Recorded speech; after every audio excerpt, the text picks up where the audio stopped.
اللہ تبارک و تعالی نے ہمیں مسلمان پیدا کیا ہے تو ہمارا جو عقیدہ ہمیں سب سے زیادہ مضبوط اور طاقتور بنا دیتا ہے وہ عقیدہ توحید ہے۔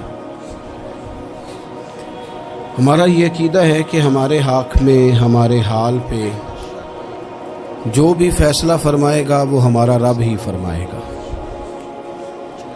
ہمارا یہ نظریہ ہے کہ ہماری زندگی ساری کی ساری ہمارے رب کے دست قدرت میں ہے۔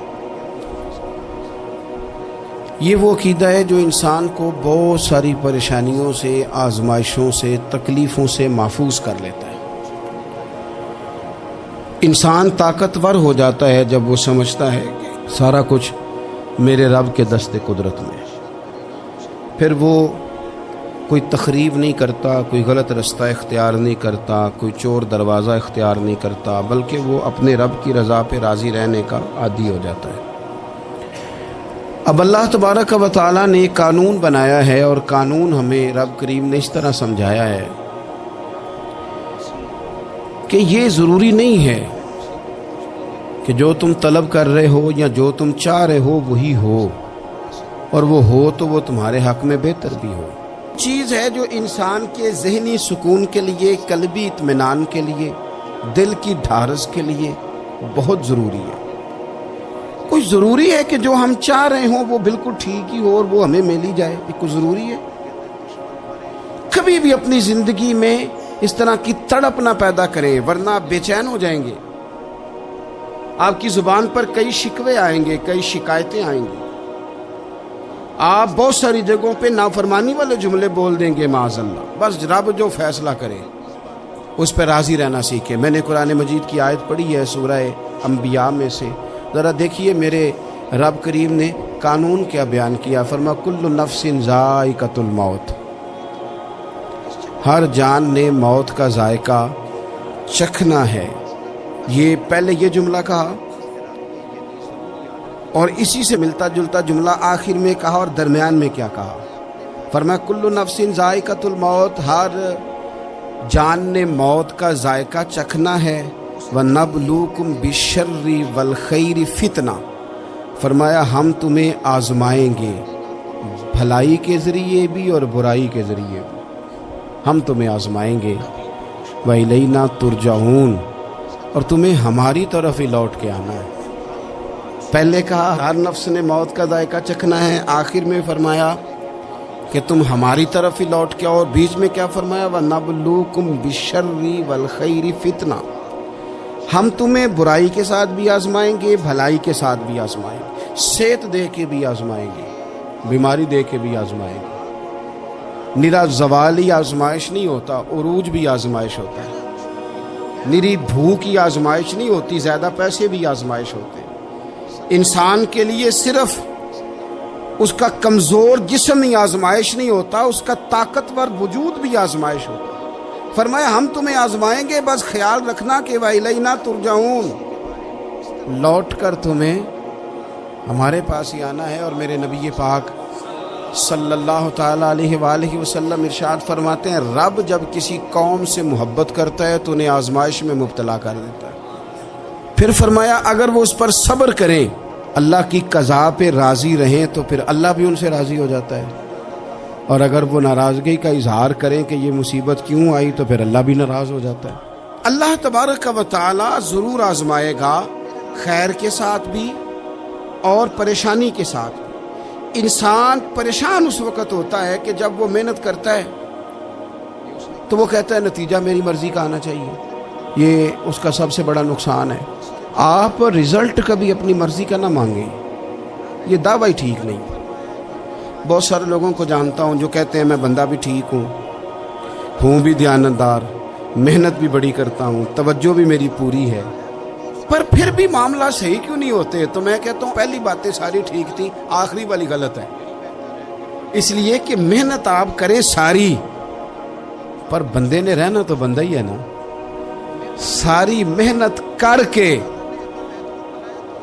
آپ کبھی اس نقطے کو سمجھ جائیں نا کہ 950 سال نبیوں نے تبلیغ کی، ہزار سال انبیاء نے تبلیغ کی، انبیاء نے رب کے تربیت یافتہ لوگوں نے تبلیغ کی، 2 لوگوں نے کلمہ پڑھا، 4 لوگوں نے کلمہ پڑھا، لیکن میں آپ کو دیانتداری سے بتاتا ہوں کہ وہ کامیاب ہو کے گئے دنیا سے۔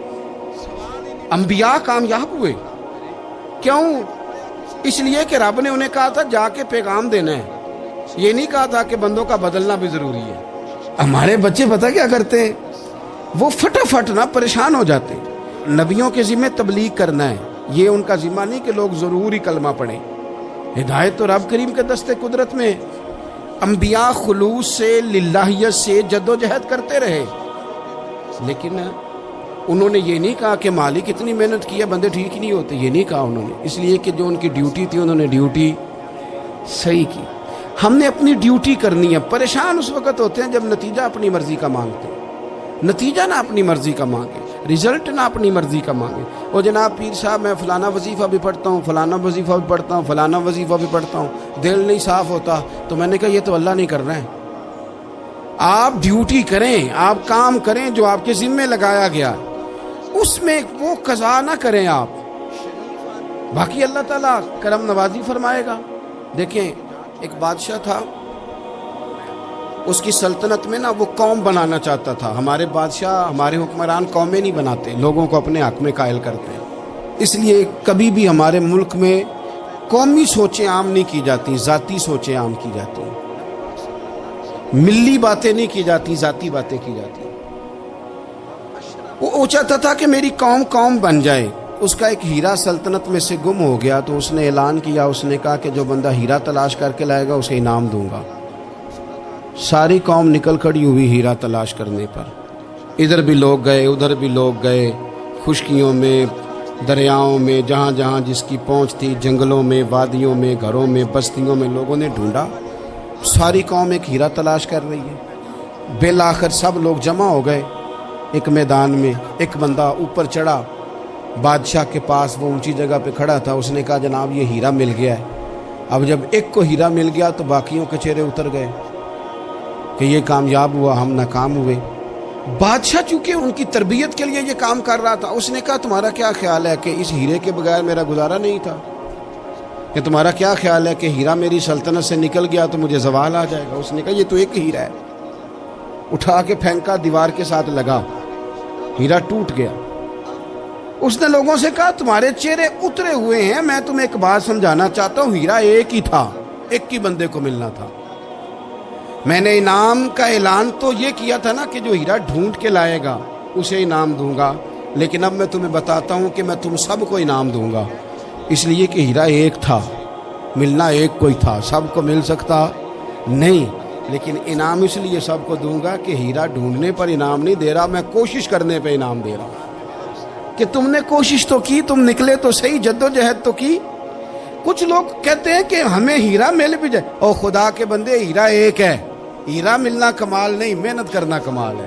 ہم نہ تیار نہیں ہوتے۔ اللہ فرماتے ہیں میں نے آزمانا ہے، میں نے آزمانا ہے، تم نے سفر جاری رکھنا ہے، لیکن یہ ضرور یاد رکھنا کہ وَإِلَيْنَا تُرْجَعُونَ، لوٹ کے تمہیں میرے پاس ہی آنا ہے، تم نے لوٹ کے ادھر آنا ہے، اس بات کو ذہن میں رکھنا۔ حضرت عبداللہ بن عباس رضی اللہ تعالیٰ عنہ اس حدیث کے راوی ہیں، المعجم الکبیر کی یہ حدیث ہے۔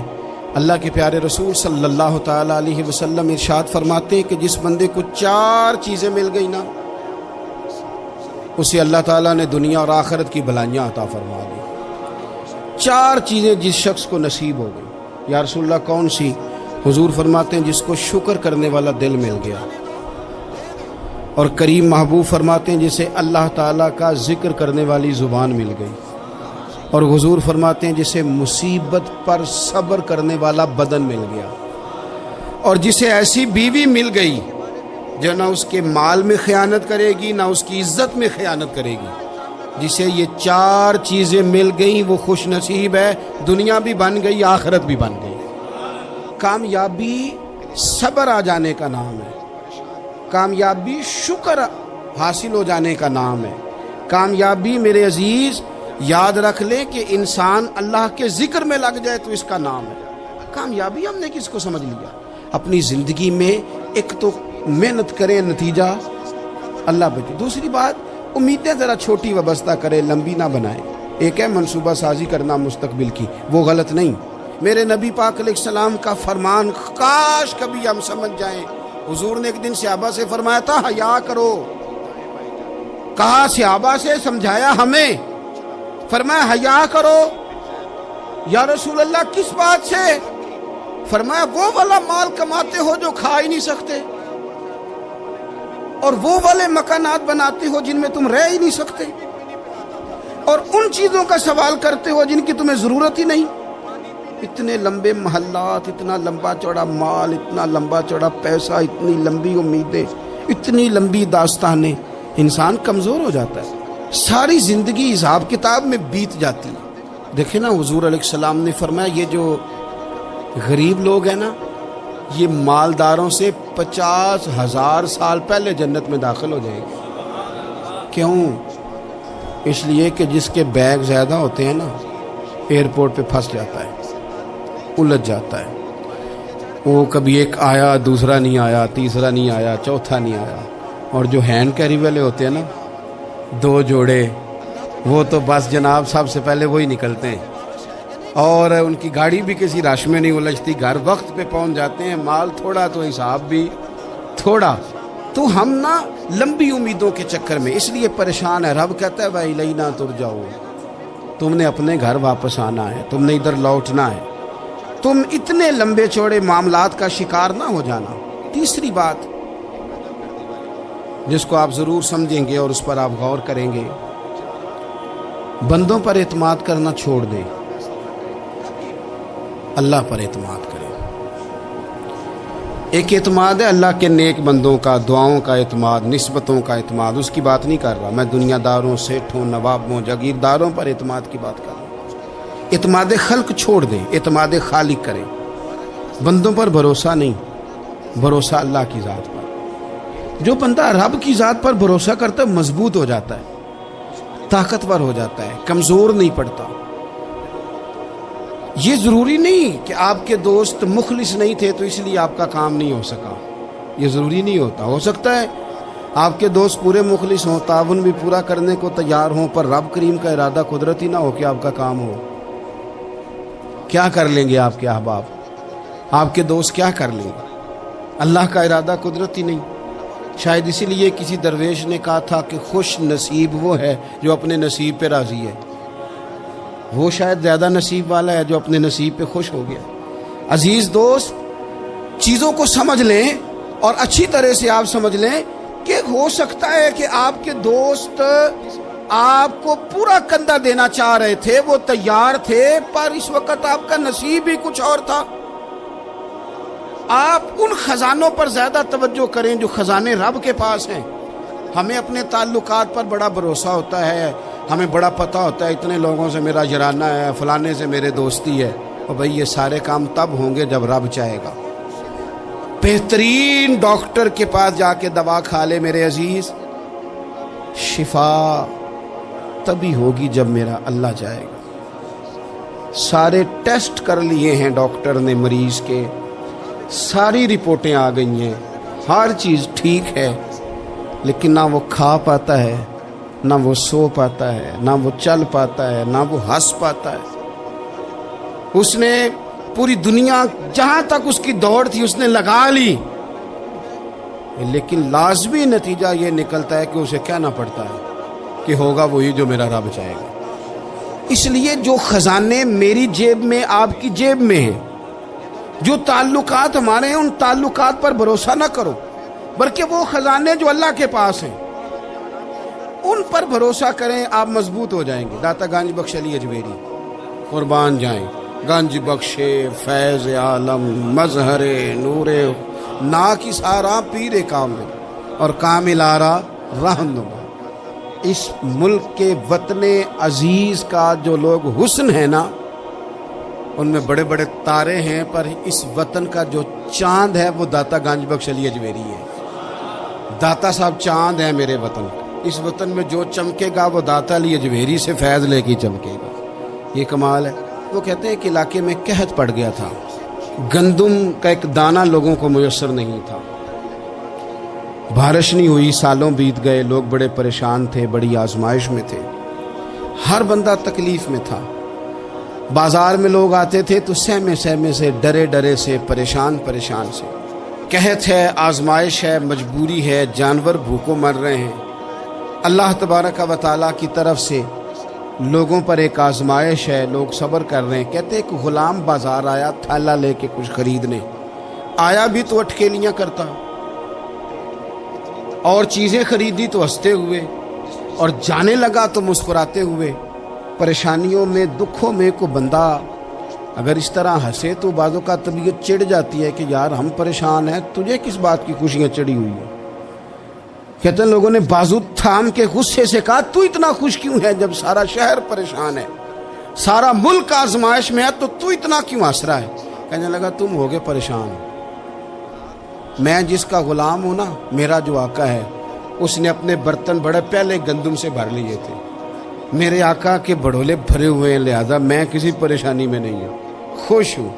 داتا علی حجویری رحمت اللہ علیہ کمال کر گئے، سید حجویر مخدوم امم.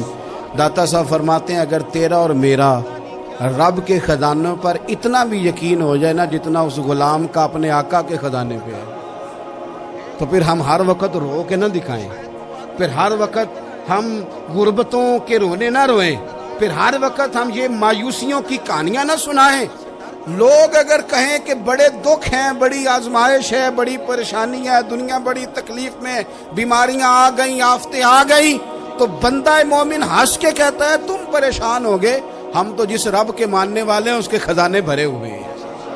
اور ہمارا رب عطا کرتا ہے تو پھر اپنے کرم سے اس طرح عطا کرتا ہے کہ وَيَرْزُقْهُ مِنْ حَيْثُ لَا يَحْتَسِبُ. وہ کہتے ہیں میں اتنا دوں گا اور وہاں سے دوں گا کہ تجھے خبر بھی نہیں ہوگی، میں تجھے وہاں سے دوں گا کہ تو نے کبھی سوچا بھی نہیں ہوگا.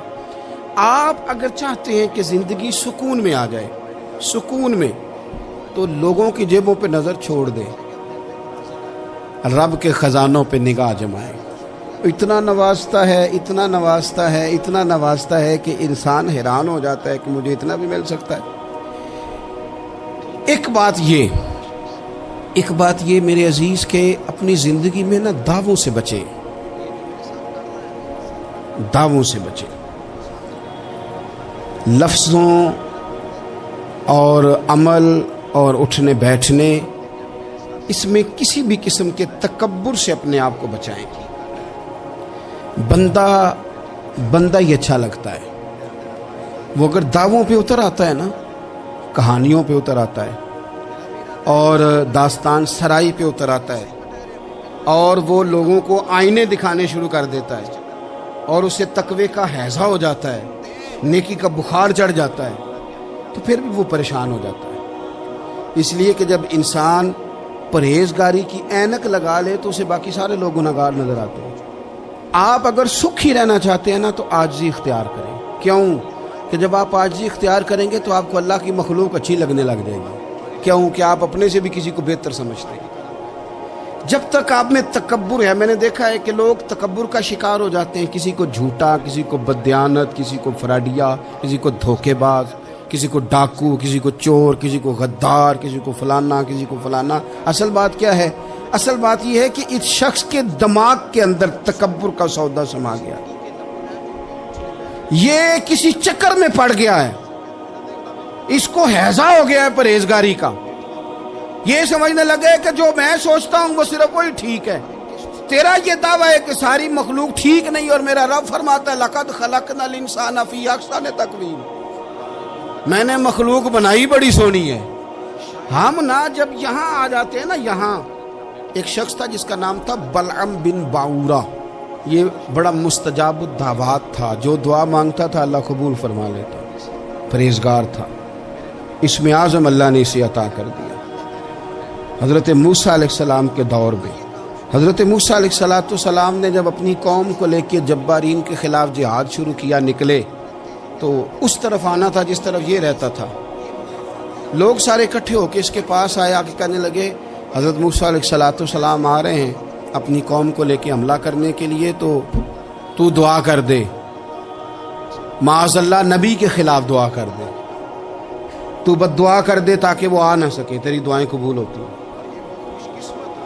پہلے تو کہنے لگا کہ کتنے بدبخت ہو، مجھے نبی کے خلاف بات کرنے اور دعا کرنے کا کہہ رہے ہو، معاذ اللہ، بدبخت ہو، دوڑ جاؤ۔ لیکن اللہ سے یہ توفیق مانگے کہ وہ انسان کا شعور سلامت رکھے، شعور سلامت۔ حضرت سلطان باؤ رحمۃ اللہ علیہ نے اپنے دور میں کہا تھا کہ ایمان سلامت ہر کوئی مانگتا ہے، عشق سلامت کوئی، وہ تو انہوں نے کہا تھا نا۔ اور آج کیا حال ہے کہ مال سلامت ہر کوئی مانگتا ہے، تو ایمان سلامت کوئی۔ اب کہاں ایمان سے، اب تو مال سلامت مانگتے ہیں الا ماشاء اللہ۔ تو انہوں نے کہا تھا کہ ہمارے دور میں سارے ایمان کی سلامتی مانگتے ہیں اور میں عشق کی مانگتا ہوں۔ اور میں لوگوں کو کیا کہوں، میں تو یہی کہہ سکتا ہوں حضرت سلطان صاحب سے معافی لے کے کہ حضور ہونتے مال سلامت ہر کوئی منگدا ہے، تھے ایمان سلامت کوئی۔ اب تو یہ حال ہو گیا۔ وہ بلم بن باورا غلط فہمی ہو گئی، پہلے تو لوگوں کو اس نے ڈانٹ دیا، لیکن جب لوگ دوبارہ آئے نا تو تحفے طائف لے کے آئے، لالچ میں آ گیا، پاگل ہو گیا، بیوقوف ہو گیا۔ ہیرس ہوس یہ کہیں کا نہیں چھوڑتا انسان۔ لوگ نیک لوگوں سے بھی دینداری کا رشتہ نہیں بناتے، دنیا داری کا بنا لیتے۔ وہاں سے بھی مال ڈھونڈتے ہیں جہاں آ کے انہیں دنیا بھول جانی چاہیے تھی۔ مال آیا، دولت لے کے آئے لوگ، انہوں نے تحفے طائف دیے۔ وہ کہنے لگا ٹھیک ہے، پہلے ڈانٹ رہا تھا کہ نبی کے خلاف میں بد دعا کروں اور اب تیار ہو گیا، معاذ اللہ۔ گدھے پہ بیٹھ کے یا گدی پہ بیٹھ کے جا رہا ہے کہ پہاڑ پہ چڑھ کے حضرت موسیٰ علیہ السلام اور ان کی قوم کے خلاف معاذ اللہ بد دعا کرتا ہوں۔ تو رستے میں جاتے ہوئے نا گدی نے منہ پھیر کے کہا کہ باز آ جا۔ گدی کہنے لگی تو مجھے آگے بھیجتا ہے، فرشتے مجھے پیچھے بھیج، باز آ جا۔ بڑے لوگ کانوں میں اذانیں پڑھتے ہیں کہ سیانے ہو جا، سیانا ہو جا، لیکن جب کسی پر بدبختی غالب آتی ہے تو پھر وہ سمجھدار ہونے کو تیار نہیں۔ اللہ تعالیٰ اپنی خفیہ تدبیر سے ہمیں محفوظ فرمائے۔ اللہ تعالیٰ ہمارے حق میں جب بھی فیصلہ کرے تو رحمت والا کرے، کرم والا کرے، آسانی والا کرے۔ چڑھ گیا پہاڑ پہ، اور پہاڑ پہ چڑھ کے جب اس نے ہاتھ اٹھائے، وہ لوگ جو بد دعا کرانے والے تھے وہ ساتھ ہی تھے، تو اپنے منہ سے لفظ نکالتا ہے حضرت موسیٰ کے خلاف معاذ اللہ، لیکن وہ لفظ اپنی قوم کے خلاف نکلتے ہیں۔ وہ ان کے خلاف بد دعا کرنے چلا تھا، تو چونکہ ہر چیز اللہ کے دستے قدرت میں ہے نا، تو زبان سے نکالتا کچھ ہے، نکلتا کچھ اور ہے۔ پھر وہ وقت بھی آیا کہ زبان لٹک گئی، سینے پہ آ گئی، عذاب آ گیا اللہ کا، تباہ ہو گیا اپنی قوم سمیت۔ اپنی زندگی میں یاد رکھ لے اچھی طرح، ہرس، ہوس، تکبر، غرور، وہ کسی چیز کا بھی ہو، وہ انسان کو لے ڈوبتا ہے۔ اگر آپ زمین پہ کھڑے رہ کے لوگوں کو دیکھیں گے تو کچھ لوگ اگر آپ کو اپنے برابر نظر آئیں گے نا قد میں، تو کچھ انشاءاللہ بڑے بھی نظر آئیں گے۔ ہم نے لسٹیں بنا لی ہیں کہ کون کون کتنا غلط ہے، ہم نے ہر ایک کے بارے میں 2-4 باتیں یاد کر لی ہیں، فلانا اتنا خراب ہے، فلانا اتنا اور فلانا اتنا۔ اس کا نقصان یہ ہوا ہے کہ اللہ کی خوبصورت مخلوق، خوبصورت رنگوں میں ہم نے حالات خراب کر لیے ہیں۔ اگر ہم چاہتے ہیں کہ ہمارا دل سکون میں آئے، قرار میں آئے، تو زندگی عاجزی والی، انکساری والی، اللہ تبارک و تعالیٰ کی بات۔ میں اکثر کہتا ہوں کہ نبی پاک صلی اللہ تعالیٰ علیہ وآلہ وسلم نے کتنی شانیں بیان کی، حضرت عمر فاروق، کتنی عظمتیں حضور نے ان کی بیان کی۔ جب ان کا وصال ہونے لگا نا، ان کو زخم لگا، تو لوگ ان کی تعریفیں کرنے لگے۔ اب ان کو بھی پتہ تھا کہ میری عظمت میں حضور نے کیا کچھ بیان کیا۔ لوگ ان کی تعریف کرنے لگے، امیر المومنین آپ کو یہ کمال حاصل ہے۔ تو حضرت عمر فرمانے لگے دعا کرو بس میری نیکی اور بدیاں برابر برابر ہو جائیں، نیکیاں اور بدیاں برابر ہو جائیں، میں کسی درجے کا خواہش مند نہیں، بس یہ چاہتا ہوں کہ یہ عاجزی کا حسن دیکھیں، انکساری کا یہ درجہ دیکھیں۔ فرماتے ہیں بس یار معافی دے دے نا، وہ معاف کر دے، پھر تو بات بن گئی۔ میں جلسوں پہ، اجتماعات پہ جاتا ہوں تو ایک رواج بن گیا ہے، لوگ بڑی بڑی قطاروں میں پھول لے کے کھڑے ہو جاتے ہیں اور گاڑیوں میں پھینکتے ہیں۔ تو میں اپنے سنگیوں سے کہتا ہوں کہ اگر تو قیامت میں بھی ایک پھول مل گیا نا، تو پھر تو یہ سارے استقبال کام آ گئے۔ اور اگر وہاں کھڑا کر لیا گیا نا، صحیح حدیث میں حضور نے فرمایا ہے کہ کچھ سوالوں کے لیے بندے کو محشر کے میدان میں کھڑا کر لیا جائے گا۔ ان سوالوں میں سے ایک سوال یہ بھی ہوگا کہ بتا اپنے علم پر عمل کتنا کیا تھا۔ تو میں نے کہا اگر تو روک لیے گئے تو پھر ان پھولوں کا کیا بنے گا، پھر تو آزمائش میں آ جائیں گے۔ اللہم استرنا بسترک الجمیل استغفر اللہ ربی من کل ذنب واتوب الیہ۔ اے اللہ، جو غلطیاں یاد ہیں ان سے بھی توبہ کرتے ہیں، جو بھول گئی ہیں ان سے بھی توبہ کرتے ہیں، جو ظاہر ہے ان سے بھی توبہ کرتے ہیں، جو چھپی ہوئی ہیں تیرا اور ہمارا راز ہے ہم ان سے بھی توبہ کرتے ہیں۔ مالک، جہاں جہاں جس جس مقام پر جس جس لحاظ سے عمدن یا سہون بول کر لہجے سے اور اشارے کنائے سے بھی کہیں کو تیری نافرمانی کر بیٹھے ہیں تو اس سے بھی تیری پناہ میں آتے ہیں۔ اپنی پناہ میں رکھیو، اپنی پناہ میں ہمیں ایمان کی موت دیجیو، اور صبح قیامت اپنے محبوب کی شفاعت ہمارے حق میں قبول فرمائیو۔